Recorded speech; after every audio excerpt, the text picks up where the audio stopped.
Okay, so good day everyone. Welcome to BritCham Indonesia webinar series, Navigating Supply Chain Disruptions in the Time of COVID-19. I am Asti, Events Coordinator at BritCham Indonesia. And this BritCham webinar series is proudly supported by JIIPE. And today we are delighted to welcome our three panelists, Chris Buono, Managing Director of UPS Philippines and Indonesia, Lisa Widodo, Executive Vice President Operations at Blibli.com, and last but not least, Ivy Kamadjaja, Deputy CEO of PT Kamadjaja Logistics. And this session will be moderated by Ainsley Meng, Chairman of BritCham Indonesia. And before we start, allow me to review the functionality of this webinar. Please be informed that today's webinar is being recorded and we will be able to share a link with you when it's available after the event is complete. All dial-in participants will be muted to avoid background noises that may distract you from listening to this webinar and also to enable our panelists to present without interruption. And if you have any questions, please type them into the Q&A box at any time. It is at the bottom center of your screen and we will have time for Q&A session at the end to answer your questions. Okay, now without further ado, I'm going to hand the screen over to Chris Ren, the Executive Director of BritCham Indonesia, who is going to start today's webinar. Thank you very much, Asti. Thank you also to JIIPE, our partner for this particular webinar, Navigating Supply Chain Disruptions in the Time of COVID-19. It's great to see once again so many non-members of BritCham taking a look at some of the opportunities to gain intelligence and business information from the BritCham platforms. Welcome to you. Also to our speakers, to Chris, to Lisa, to Ivy, thanks very much for your time. We really appreciate it. And with that, really, I would just like to hand over the baton on this occasion to the BritCham chairman, Ainsley Mann, who will be moderating, talking us through a Q&A, and I'll be back at the end to wrap up. Thank you, Ainsley. Thank you very much, Chris. Over the last 2 or 3 months, many of us have had our lives somewhat disrupted by the impact of COVID-19, but 3 people who were doing their very best to try and ensure that the disruption was minimal, I'm very pleased to have here today. Supply chain is a critical part to everyone's lives. I've been quite staggered by how much I've been able to order online, receive on time. The same with my business. Goods that we've been ordering have been coming in on time. So although whilst a lot of people have been working from home, the 3 corporate representatives today, many of their people have been working hard throughout this period to deliver products as and when required to us as consumers and to us as businesses. There has been quite a bit of supply chain disruption across the globe, and no doubt we'll hear a bit more about that. In terms of Indonesia, there's always one statistic that really staggers me about logistics, and that is the estimate of between 25 and 30% of GDP is somehow caught up in logistics costs in Indonesia.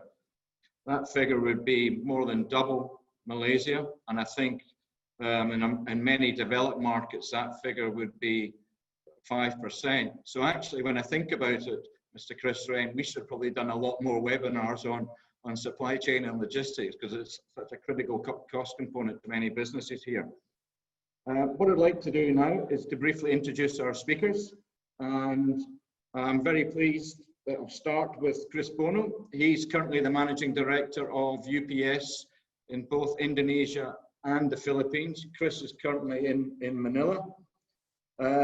Prior to his appointment as Managing Director, he was Vice President of Technology for UPS in the Asia Pacific region. Interestingly, one of the projects he looked after was a project I was very involved with, and that was the Beijing Olympics. He was responsible for a lot of the IT infrastructure development of the Beijing Olympics, and at the time I was looking after our Coca-Cola operation up in North China and supplying the Olympics. So I'm sure Chris and I must have come across each other then. Chris began his career in UPS in 2003. Prior to that, he actually was a bit of an entrepreneur. And prior to that, he worked for a software company focusing on supply chain solutions and warehouse management solutions. So I think, Chris, you've got over 20 years experience in supply chain and logistics. I very much look forward to hearing from you today. Following Chris will be two ladies who are at the forefront of supply chain and logistics here in Indonesia. And maybe they'll take the opportunity to challenge Chris on some of his points. I hope so, to make things lively.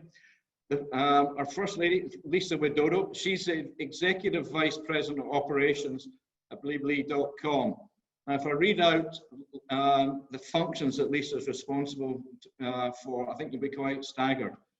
She manages the operational task of the company from payment, risk management, supply chain management, warehouse and fulfillment operations, logistics and delivery, customer service and management, operations research, total quality, data analytics, business intelligence, process re-engineering, and process improvements.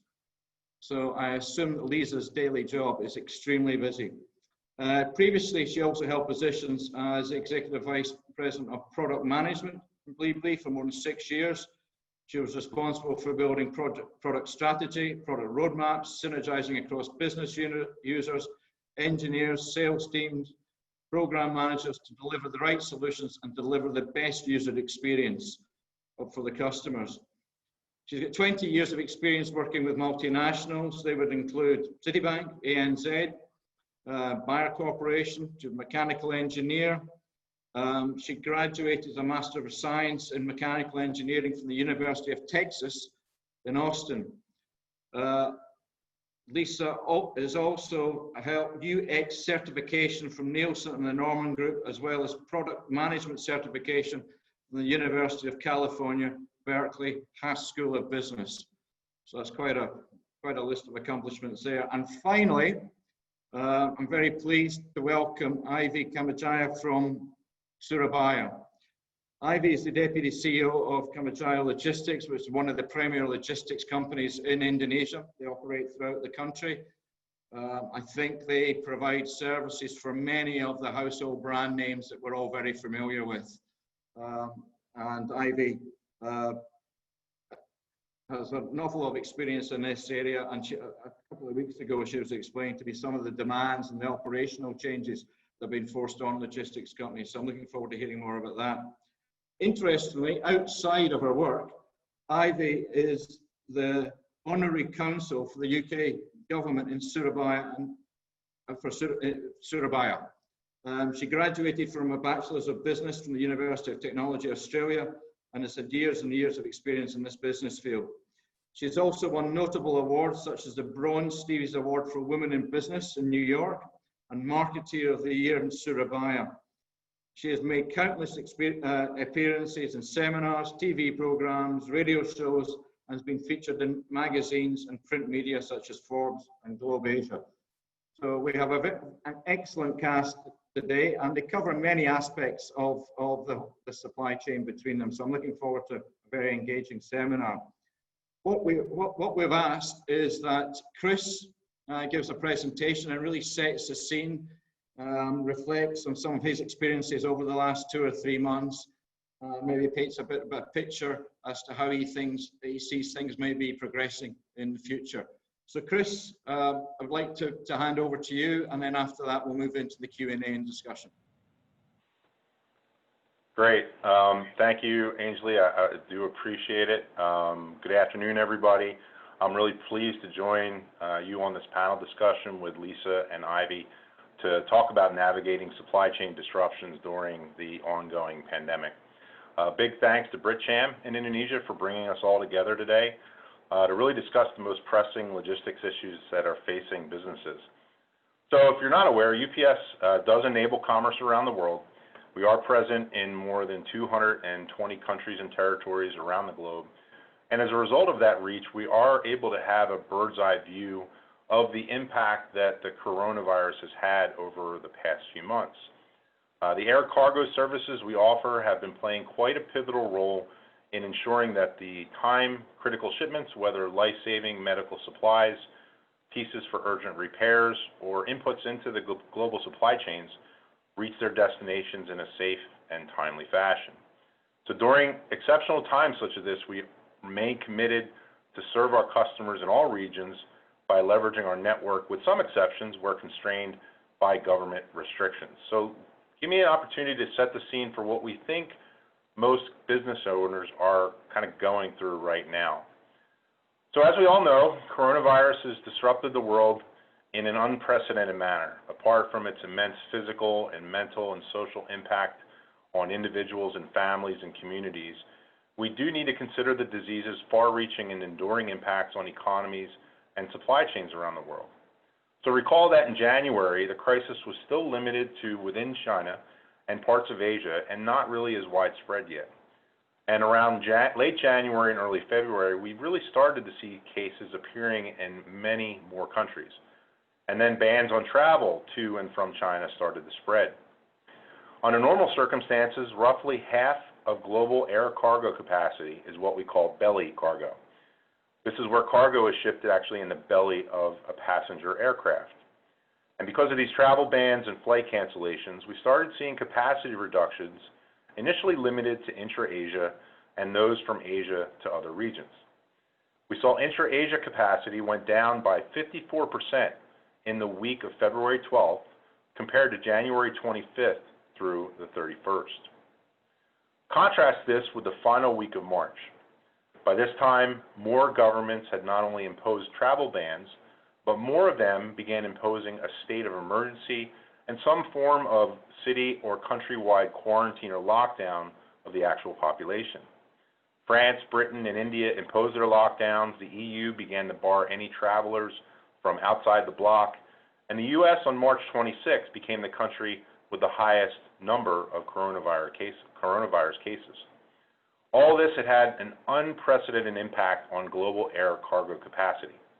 So compared to last year, all trade lanes across the world started seeing double-digit declines. And most key trade lanes have lost more than 30%. Some even lost 60% of their capacity. And by the end of March, passenger belly capacity went down by 80%. This meant only 20% were still flying. And the shortfall was barely made up by airline and express freighters like UPS. Needless to say, this pandemic had pretty much decimated commercial travel within weeks. With passenger flights down by 80%, it was all the more critical that the flow of air cargo continues moving to support critical pandemic and commercial needs, as well as keeping supply chains resilient. So what we're going to look at in the next two charts shows where we are today in terms of air cargo capacity. In the recent weeks, we've been seeing a new steady state of a 26% decline compared to the same time period last year. Trade lanes to and from Asia continue to see higher capacity than the global average. We're also seeing a tapering of capacity from China following its strong growth in April as a result of PPE demand globally. Despite this, China still remains the leader in outbound international cargo capacity. Its current air cargo capacity stands at 7% above January levels. Contrast this with the US and the UK, which are still down at minus 38 and minus 54% respectively year on year. So while global air cargo capacity seems to have settled into a new equilibrium, it is clear that we have not returned to pre-pandemic business as usual levels just yet. Countries have only cautiously begun to reopen their economies, with those that shut down quickly, like New Zealand, Korea, Taiwan, and Denmark, now almost fully reopened. The epicenter at the moment is Latin America, with cases in Brazil, Chile, and Ecuador still climbing, and peaks not predicted until the next few weeks at the earliest. In Indonesia, the government is formulating a 5-phase strategy to ease the large-scale social restriction measures, otherwise known as PSBB.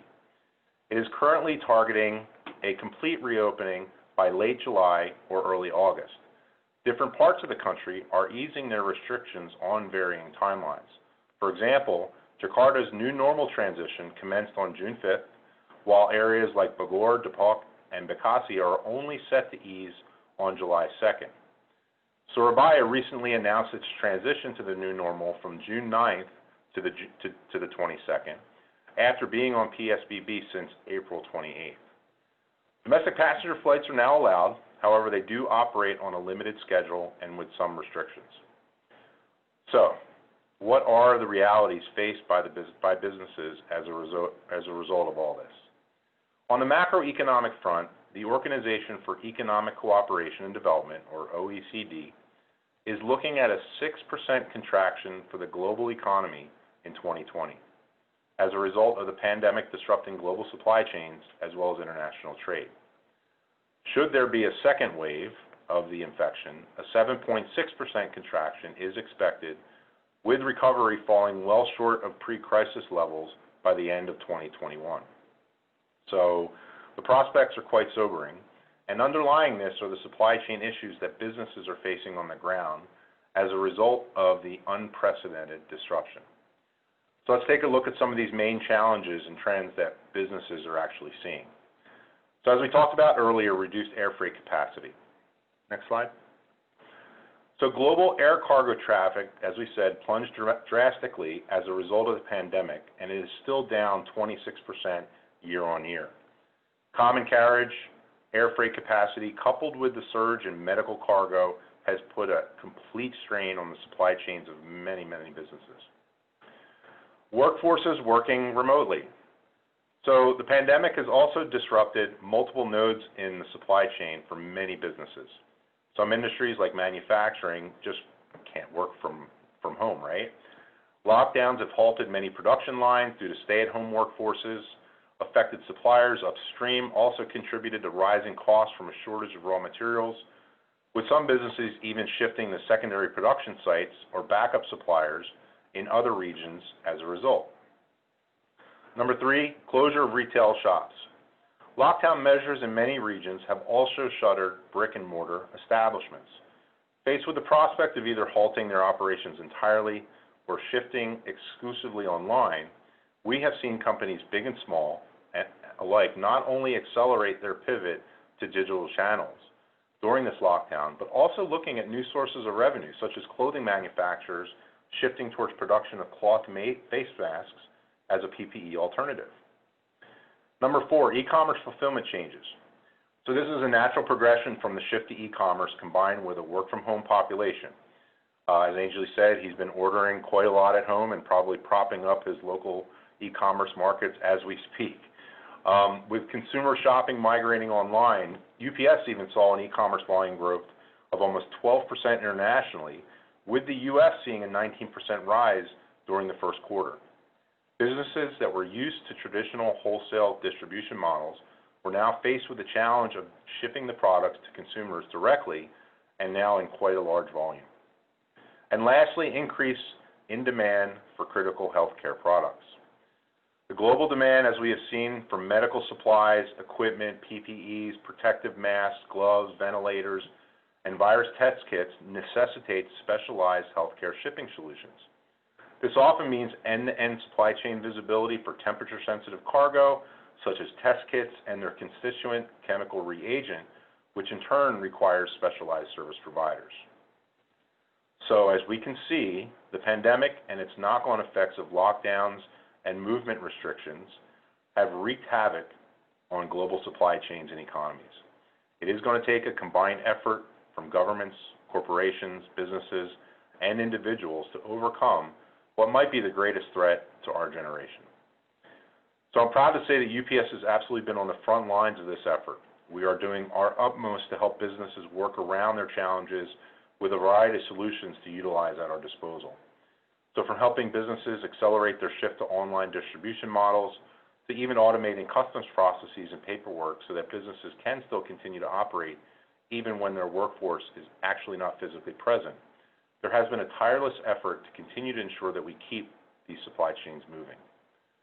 So truly the pandemic has impacted what we do in so many ways. Travel bans, new restrictions have created a patchwork of requirements that we now have to navigate, and this is especially complex when you're managing a global network.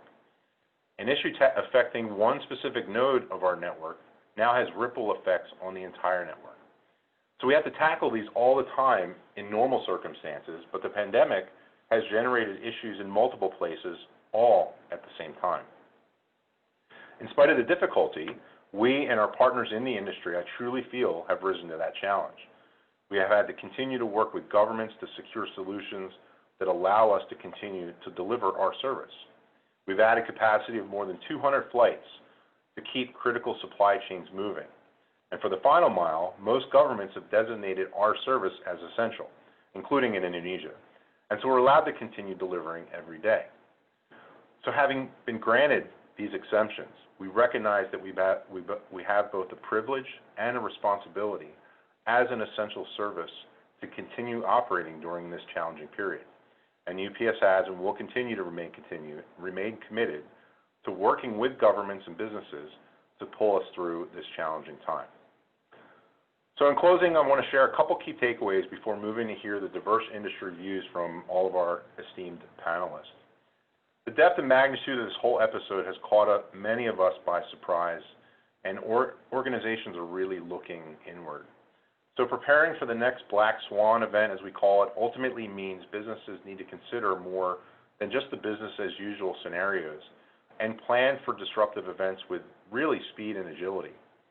Areas such as risk management, existing vendor networks, business continuity plans, they're all under microscopes now as companies try to navigate their way through this pandemic. And while there are certainly short-term challenges and opportunities for organizations, taking the long view in a post-coronavirus world really means us revisiting business continuity plans and calibrating for the next big disruption with increased flexibility and confidence. So I want to take a moment to thank everyone for listening. I do appreciate the opportunity to present, what we have today. And Angie, I'm going to turn it over to you to facilitate the Q&A session. Thank you very much. Chris, I've got a quick question for you. You operate in 2 archipelagos, and are therefore right. Slightly more unique circumstances than maybe some of your other counterparts around the world. In terms of the air freight capacity reduction, for example, is that more pronounced in places like the Philippines and Indonesia, because of the domestic reductions? I mean, it's definitely been global for sure, but domestically, especially here in the Philippines, for the first couple months of what we call the enhanced community quarantine, that was really the initial lockdowns that we saw in mid-March up through to just about 3 or 4 weeks ago. All the domestic capacity was basically taken down. So we had to, we were resorting to some sea freight, even domestically within the country, just to be able to get packages to and from areas like Mindanao and Visayas. Indonesia, we've had the opportunity to use domestic fleets through some of our local partners, but still it has been a challenge in a lot of key areas for sure. Ivy, you operate throughout Indonesia, and you obviously use multiple modes of transport. Where have you seen the biggest challenges, and how have you been able to cope? Right. Thank you, Ansley, for inviting me today, and good to hear about what happened with the Chris earlier with the UPS. And I think in terms of the logistics that we experienced, not far. We experienced the same. Because as a 3PL here, that we really actually depends on 2 things here. So it depends on the trade and industry.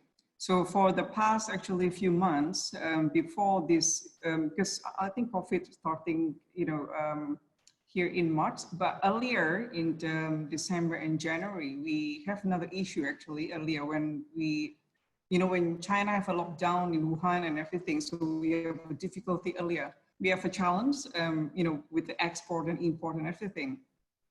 But later on, I think in March, when the coronavirus become a big issue here in Indonesia, that actually giving us more burden here. It's a big challenge here. Same with Chris earlier, because we also like handling a few sectors. So we have the contract logistics and then the sea, air, and land transport. We have a few challenges, especially when we have to deliver all the medical equipments and everything, especially in March, in March or late March.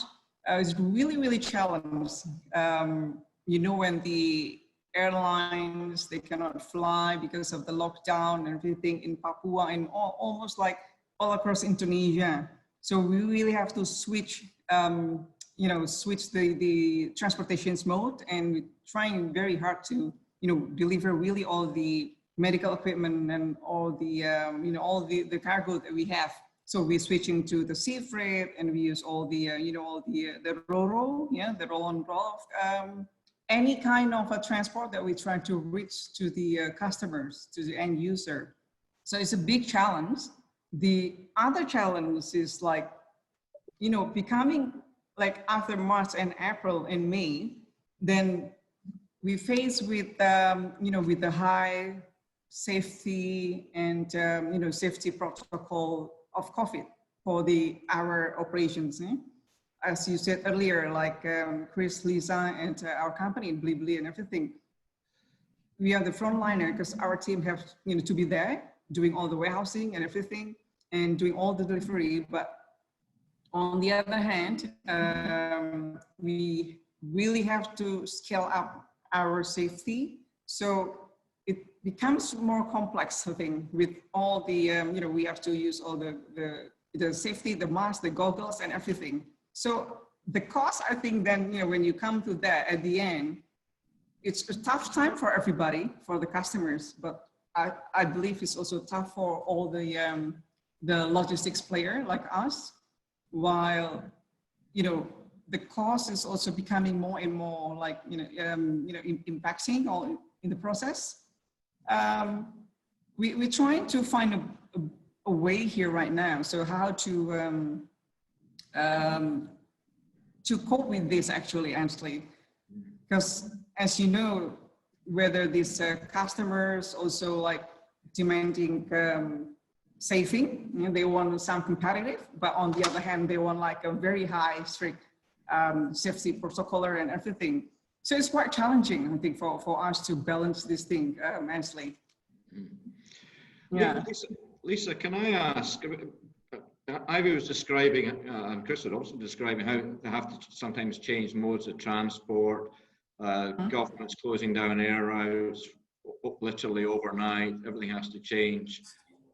Have you had to make adjustments to your service levels that you're promising customers? And how have you been able to cope with a significant increase in, presumably a significant increase in orders? How has that impacted your service levels? Thank you, Ansley, for inviting us. Well, I think it's true. I think e-commerce order has been increasing because of this pandemic. However, at Blibli, I think if I may say, we have 17 different categories. That includes gadget, electronics. We do have consumer goods, Blibli Mart, but however, we also have travel, we also have hotel, and we do have utilities and pulsa and all that, electronic payment and all that. And I think because of that variation of a lot of category within our platform, it's kind of balancing out. So there's some category that we've seen a huge jump. If we say about Blibli Mart, it's about 5 times what we seen before the pandemic. But when we talk about category like travel and hotel, as you know, that's definitely a huge decline on the sales that we've seen as well. So if we're talking about the balancing of the physical good movement, because we have that many categories, it's actually, you know, the huge jump is not that much. So I think with the service level itself, I think we also seen customer behavior and expectation changes. In the past, they're still okay to receive the package and using a standard delivery. Let's say if we're talking about Jakarta metropolitan area, they expect about 2 or 3 days, still fine. But I think when they're being at home, you know, things becoming not patient. If they order now, they expect it to arrive now. Customers becoming more demanding. If you know what I mean. Yes. So we've seen a lot of increase actually from the behavior that we've seen before pandemic. People used to choose a standard delivery. Now people tend to choose a same day delivery. You know, they move from the traditional last mile fulfillment into a more instant delivery. And that, I think, with the help of other unicorn in the country, I think, or decacorn, whatever you want to call it, in the country, I think it's quite helpful. I think Grab and Gojek is also helping the ecosystem to make it work for the customer. And I think it, you know, all in all, in terms of the service level, because we do have, you know, so many what we call delivery partners. Fortunately enough, we don't only work with one, we work with many different service level. We work with many different price structure as well, and that, you know, help us in terms of serving the customer better. And besides that, we also have our own delivery last mile, which is best. So meaning that it gives us more control on the service level to our customers. So I think that's from Blibli point of view. Yeah. So you haven't necessarily experienced the same challenges that some other countries in Asia and the Western world have faced in just getting delivery slots to fulfill online orders. That you've been able to find the people to do the delivery for you here. Much easier. Yeah, luckily, I think, I mean, besides of working with the delivery partners, we do have many. Some of them, it's gaining traction. Some of them is also losing traction. I think us with because our partnership has been quite long with all those. So some of us are having a very close communications. So we quite understand of what possible and what's not possible. And I think how Blibli did it does it, we actually choosing the logistic partner on behalf of the customer. So the customer is not choosing their own logistic, and that us give the ability to control the service level, because when we pick the logistic, we want to make sure the first priority is the KPI. The first priority is not the pricing. The first priority is whoever partners that's able to deliver at the accurate time, you know, and that as expected. So that's give us more flexibility in terms of managing that expectations from the customer point of view. So that should be good news for Ivy then. The first priority is not the cost, the service level. So maybe there's some flexibility. Yeah. Chris and Ivy, are you having discussions with some of your customers about changes in their sourcing strategy, their manufacturing strategy? We heard a lot early on in this crisis that too many companies were too China-centric in their sourcing. Are you seeing any potential benefits for the Philippines or Indonesia with your customers potentially splitting up their sourcing and focusing more on sourcing closer to the markets of demand? So from the UPS perspective, I think those conversations have started. You know, obviously they started last year with the trade issues going on between US and China, and now with the pandemic, you know, I think those conversations are still ongoing. I think there are more opportunities for countries like the Philippines and Indonesia, you know, to make themselves a bit more attractive so that, you know, companies can see them as real opportunities for manufacturing, you know, and those kind of areas. But I do see that you're seeing more countries like Vietnam and even Thailand maybe getting some of that initial push, you know, before the Philippines and Indonesia. But those conversations are indeed happening. Are you seeing that, Ivy, with some of your customer bases? Yeah, I think we've been also like, you know, talking with them, like they have also impact when, you know, when they do import everything, it depends on like a few countries, actually. And we have a few times actually since, you know, last year, but I think for the past few months, we're trying also to figure out, I mean, like, you know, shifting the sourcing and everything, like, but still like, we still like I'm trying to figure out like, you know, which one is the best way actually. But it definitely we're trying to see the pattern and everything. Okay. Chris, you mentioned how important it was to work with all different stakeholders, including government, in response to this. I'm just curious, have you seen any difference in the response between the government in the Philippines and the government in Indonesia in terms of supporting supply chain logistics? No, I haven't. I think that because of how we reacted initially, you know, knowing that as a cargo operator or express operator, whatever bucket you want to kind of put us in, you know, because we were delivering essential goods and right out the block, we were doing PPEs, you know, into and out of you know, into China when the initial issues were happening in February, and then out of China, you know, when the pandemic issues started to come down and you started seeing it outside of other countries. So I think because of a lot of our team members, government affairs, even myself, you know, we're having proactive conversations knowing that, hey, UPS needs to be continuous out there. I haven't seen a difference, you know, in that, and we've been fortunate enough to be able to operate. Even the day after the quarantines were announced, we were still operational. So I think that a lot of that has to do with the openness of having conversations from the governments, as well as UPS being proactive in those measures.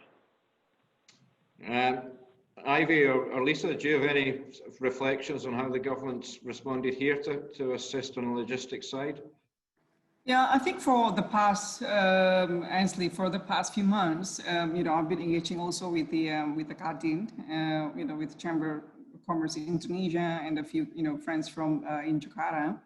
And there's actually a few, what do you call that? The relaxations from the government, but we're still trying to review because, you know, supply chain logistics is quite, you know, brought up. Yeah? I mean, like a broad unit. We have a land transport and, you know, sea freight and air freight. So we're trying to, you know, have it a real impact, because sometimes for example, in the taxations and in the financial thing, they're trying to give us, you know, assist the industry, but I think somehow it not really have an impact. It has like, a, you know, not really positive impact on the industry when the government trying to help.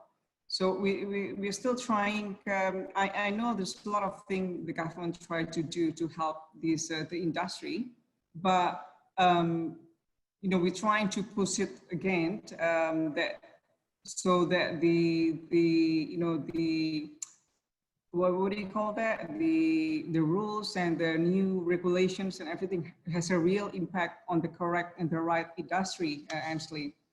I think there are some changes in the land transport and I think in the sea freight, but we're still trying to work out that it has a big impact on the for the players actually. But they did actually. We have a few time discussions and still ongoing discussion until right now for the land transport and, you know, for everything actually, for the sea freight and for the air freight. In terms of recovery of global supply chains, I mean, to be honest, from where I sit, I've been amazed by how quickly a lot of supply chains appear to have recovered. for many different product categories. As I say, in our business, we've been ordering products, supplies, and basically getting them when we expect them. Has that been your experience, Chris? Have you been surprised by how quickly companies have been able to adjust and recover supply chains? I mean, definitely in our industry, for sure. You know, working with a lot of our customers on a daily basis. I'm cautiously optimistic. You know, the situation still remains pretty fluid. You know, some countries remain in lockdown, you know, while others are emerging from lockdowns. Some potentially are going to see fresh second waves or third waves. So at the moment, full recovery kind of seems still slow and progressive, and not sure whether or not it's going to materialize this year. But as you know, as like we all UPSers try to be, again, we're trying to remain optimistic through this whole thing. I will say some countries look poised, you know, to come out of this quicker than others, and a lot of it's been their response, you know, when their first batch of cases kind of came out in February, you know, and into March. So I remain cautiously optimistic about it. Okay. We've got quite a lot of questions about data and the impact on the supply chain and the ability to manage the supply chain with improved data. Lisa, you were telling me that Bleed.com basically develop all your systems in-house. Presumably, quite a lot of effort going into doing that. Yeah. Looking forward in the future, what would you like to see in terms of what improvements do you think can be made in terms of supply chain transparency, either with your customers or with your suppliers? Yeah, well, I think what I've seen, I think the e-commerce industry within the Indonesian market is still quite small. I think if we compare it to the offline transaction that's still happening. I think with this pandemic, I think it caught more attention than before on the way people transact. But then again, I think it's still picking up. In terms of the supply itself, I think there's still a lot of transparency that needs to be built among the supplier and us as the platform. I think currently it's definitely is not yet there. So that it's still an ongoing work for this ecosystem of the e-commerce to be built within the Indonesian market, Ansley. I think the homework is still a lot.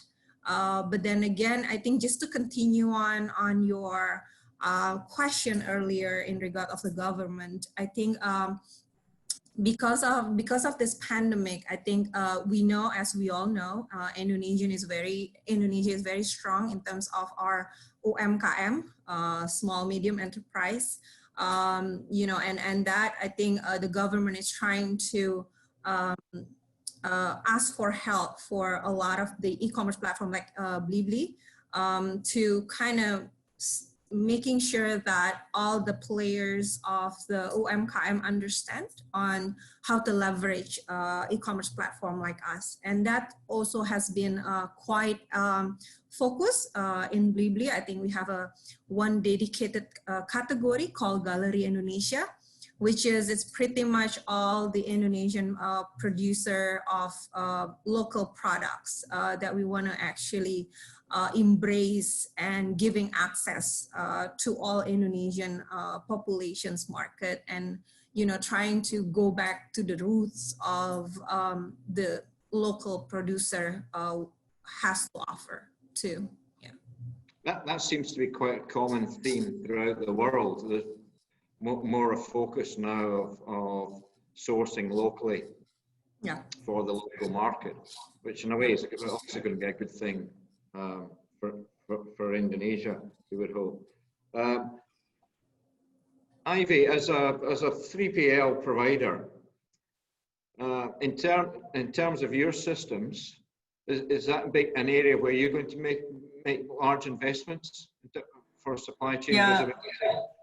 Yeah, actually, even we're actually quite lucky, I can say, that we have you know, technology and you know, digital being it's been in our area, focusing area for the past few years. So we actually heavily invest in our IT system for the past few years, honestly. So that's why when this coming and, then suddenly we have to switch from this all online, the meeting and everything. So we sort of like have this already, the platform and, all this system, the connections, and we're there already. I think for the 3PL, like this is basic thing for WMS and TMS and everything. We passed everything. So we actually right now at the stage of like trying to do the AI and trying to find things more. I mean, like shifting to automations and everything, but we're still like under discussions. Not all can be automated here in Indonesia, like Lisa mentioned earlier, compared with the minimum wage here and everything. So we're still like under discussion about this, Ansley, but we're actually in the right track in some of the IT investment and everything like that, Ansley. And do you typically do that in-house as well? Or no, actually we have a partner. We have a strong partner who really expert on this thing, but we have a dedicated team as well to try to explore and probably a little bit modified, because Indonesia is quite challenged and this is different. And different industries sometimes have some different needs. So no, we don't build in-house. We have a, so it's a partner. Yeah, we have a partner to do that. Okay. Thank you. I think we've got someone who's got a specific interest in East Indonesia and remote islands in the archipelago. So Mr. David Braithwaite, are you there? He's got a question. I don't know who, are you there, David? Is he there, Chris? He needs to be off mute. David, can you take yourself off mute? There you go. Off mute, David. Good. Is that okay? Yeah, we can hear you. Great, great. Yeah, so we've got a project coming up which is going to involve the distribution of equipment in 20-foot containers into the more remote areas of Indonesia, going out into the islands to the east. And I'm just wondering whether this is a good time or not to continue with that. There's going to be, in normal times, it's quite difficult to get ferries out there, to get frequent flights, etc. And I wondered if anybody on the panel has had experience of dealing with business in those sort of further flung parts of Indonesia, and can give an account of what the conditions are there. Is it still very difficult to get there, and do you think that they're all suffering from cutbacks in the budgets which the local government have asked, I think, for all of their people? So you've got a project that requires a lot of shipments to NTT or Papua or places like that, and That's correct. And you're wondering whether or not you should maybe postpone or delay. Yes, whether it's better. It's too disruptive at the moment. Yeah. Ivy, do you supply? Do you handle a lot of these places? Maybe some business. Yeah, I think yes, Ansley, I'm happy to try to answer this, David. Sure. So actually delivering to the eastern part of Indonesia, to if you mean it's in Papua, we do actually still deliver. Is it Papua you mean? Yeah. Well, could be, but actually more places like Morotai, further east, I think. Sure. Yeah, okay. So actually until today, we still do delivery the goods to all over Indonesia, and especially to Papua, to the eastern part of Indonesia. Because Surabaya definitely is the hub for East Indonesia, as far as my knowledge, because a lot of our shipping liners and everything is they start from Surabaya. they're still doing it normally. So whether it's 20 footers, 40 footers, any kind of shipment by sea freight, I think would be still doing it normally right now, because we still actually deliver those kind of, it's like every day, we're doing that every day for domestic shipment, David. So I don't see any issue right now. Yeah. Is those shipments though taking a little bit longer in terms of checks, maybe health related checks that are the sort of bureaucracy for good reason? Is that slowing things down, or do you find there's no? I find it still normal right now. So we still maintained, we still deliver the cargo containers to Sulawesi, Papua, and Kalimantan, but we still maintain the same lead time, because we know the lead time to all the destination, but we still keep it that way. I mean, we still can maintain the service level for, for the customers there. So there's not much changes actually. Yeah, not much changes until even the lockdown. Oh, good. There you go, David. You can, there we are. I'm going to put your business doesn't need to be disrupted. Back in gear. Yes. Yeah. Thank you. Yeah. Thank you. A question for Chris and Ivy. The air freight rates have gone up globally. For the supply-demand reasons that Chris referenced earlier, they're probably likely to remain higher than they were, say, against last year. You get any perspective on what might happen with road freight and ocean freight? Are we likely to see a step up in costs overall and therefore rates charged back to customers? How do you see logistics costs over the next 2 or 3 years? So I think demand is going to continue to increase as countries open up, even with the capacity constraints that currently kind of weigh on the industries. Mm-hmm. We've already seen freight costs likely be on the uptrend as a result of that, and carrier space is going to remain limited even with the lockdowns relaxing. As I said earlier with the previous question, it's still kind of fluid, and we're trying to monitor, the trends both in each of the individual countries as globally, as well as globally. So I think the higher cost during this period is going to help us balance the challenges of what we're seeing as a dynamic market.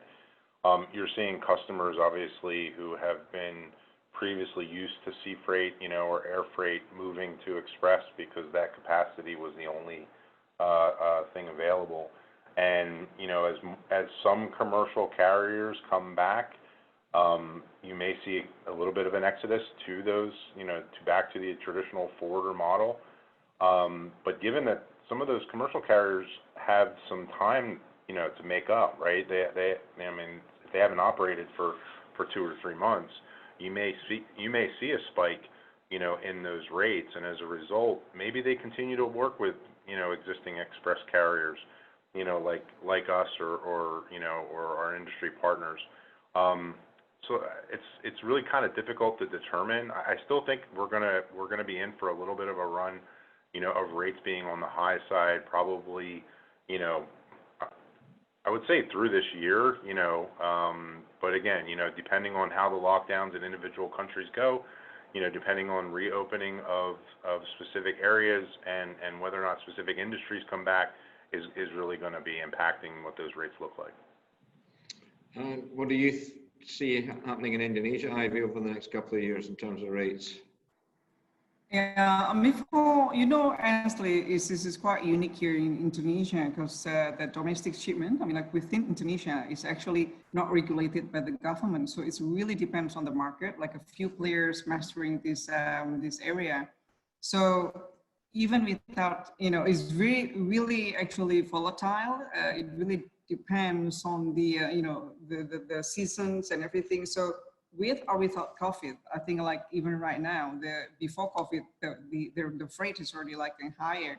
So even with COVID, I don't think, and I don't see any, quite big changes in terms of the market, the rate for the sea freight. So it really depends on the market, really, honestly here. unless something happened with the government, if they probably interfere with the rate, that's probably a different case. But as long as the is really controlled by the market, I think things will be the same. Yeah, it's really volatile. Yeah. Domestic shipping rates here are actually quite high. It's true. I mean, it's cheaper to send goods from China to Jakarta than it is to send from Sulawesi to Jakarta sometimes. Oh, that's true. Yeah, because we lack of the inbound. I mean, like, it's a lot of Java will be the center of the the sourcing place, but we lack of the inbound from those other islands back to the Java. So delivery to Papua probably costs like 15-20 million. It's cheaper to freight to Hong Kong maybe right now. Yeah? Yes. Chris, Ren, I'm conscious that we're coming up towards the end of the hour. Have you got any questions coming in?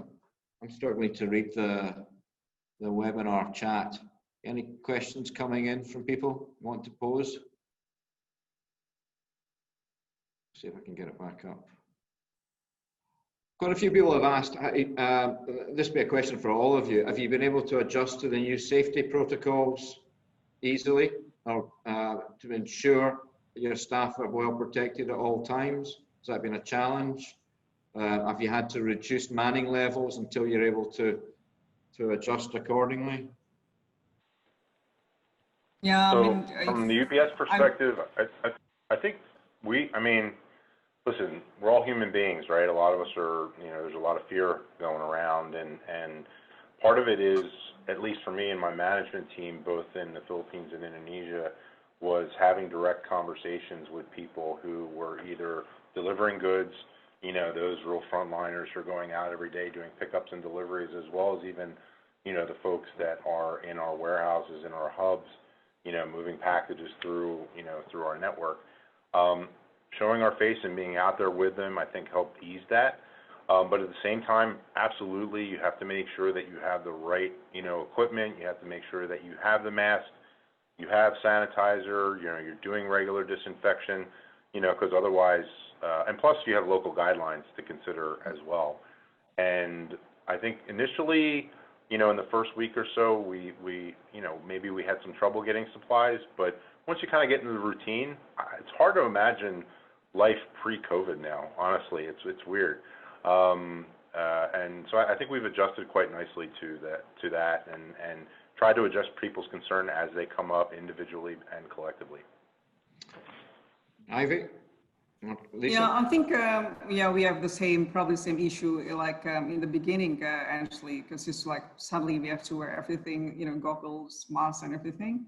And we also having a really challenge to get those equipment in the beginning. It's very expensive and everything. But I think after a few weeks, things becoming more normal. And in terms of the supply, then we have like now quite stable supply and everything. We provide all our operations and all the offices with the minimum standard from the health department. So we're following that. We have the BCP. It becomes like a new normal for us right now, just to follow all these the safety standards. It's been our priority from the beginning, and with Corona, I think it's becoming more and more priority for us right now.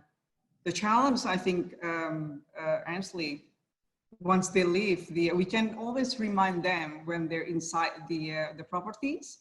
And our warehouse, our office, and everything. But once they leave the building, that's another story. So the best that we can do, we have always like the morning briefing, probably the DOR and everything, where we keep reminding them in the morning, in the evening. So that kind of thing that we try to keep reminding the team.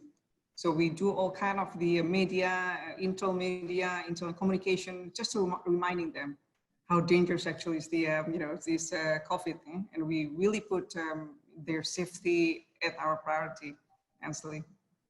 Is that the same experience for you, Lisa?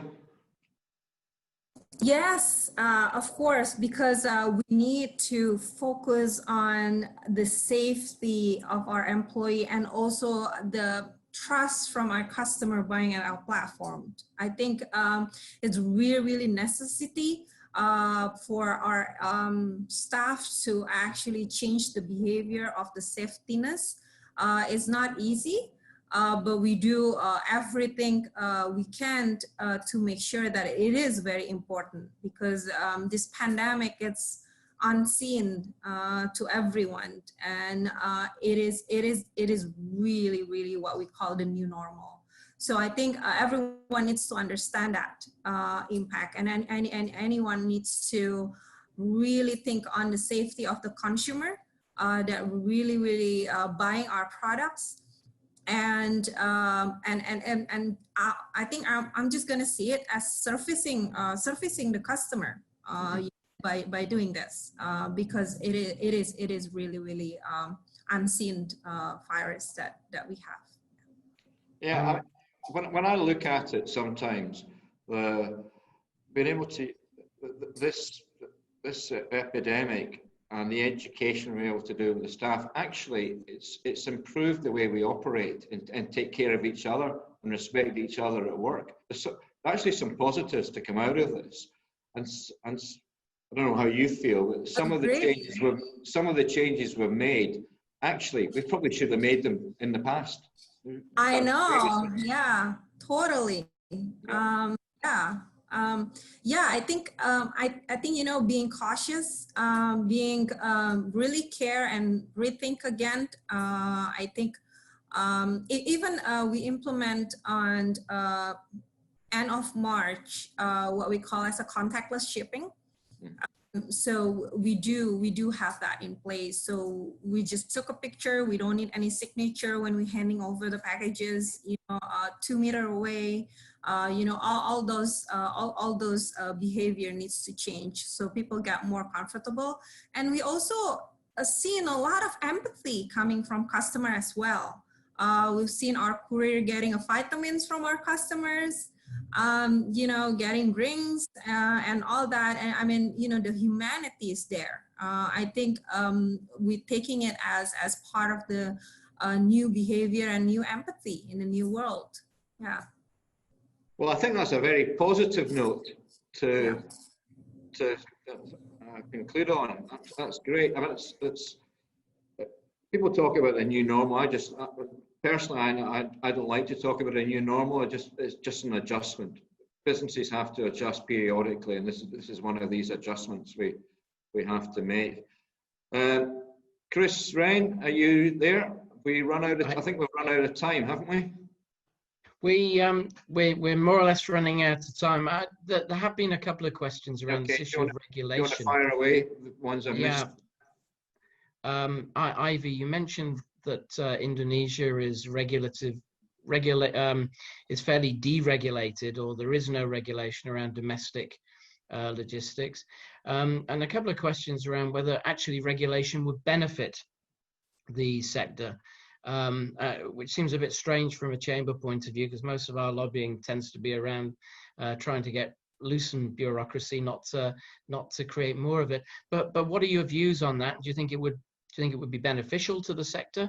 And then Lisa, just a quick reply from what Ivy says, and then we will wrap. You know, would it improve the delivery of your e-commerce?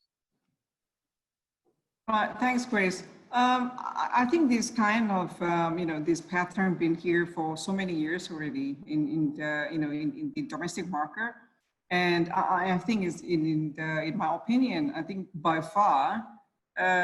Probably so far, looking at the whole conditions, maybe this is like suitable for now. So we can, as long as we can talk, we can, you know, negotiate with them.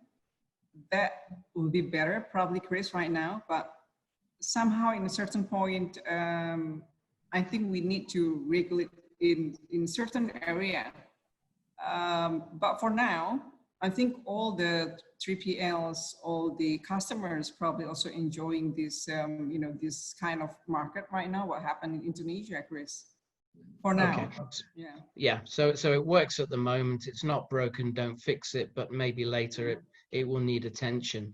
Lisa. Sorry, Chris. Can you please repeat on what you've asked?